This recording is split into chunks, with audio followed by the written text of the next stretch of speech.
Kapitulli, derisa të vijë vdekja, çdo humbje është psikologjike. Rrëfimi i betejës së padukshme.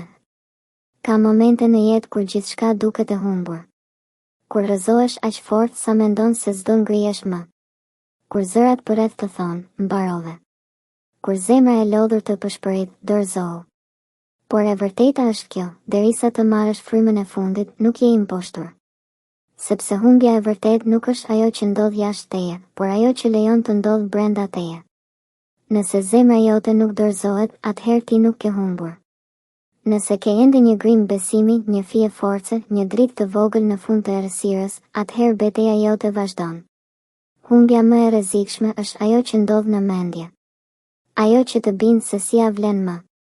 Ajo që të thotë se si je mjaftueshëm i fortë. Ajo që të izolon, të ngufat, të përplas me vetveten derisa të mos e njohësh më pasqyrën. Por e gjitha është psikologjike.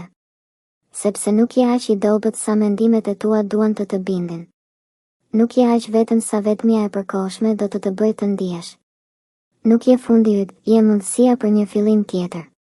Çdo ditë që zgjohesh, je ende në lojë.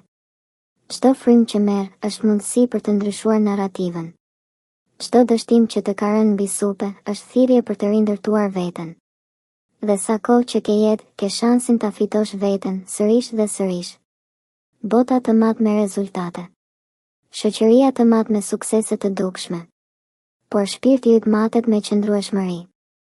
Dhe qëndrueshmëria lind kur refuzon të pranosh humbjen si fund, por e sheh atë si kapitull, jo si përfundim. Fundi i kapitullit. Humbja e vetme e vërtet ndodh kur e shpall veten të humbur.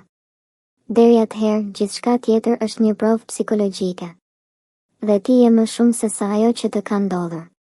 Je ajo që zgjedh të bëhesh.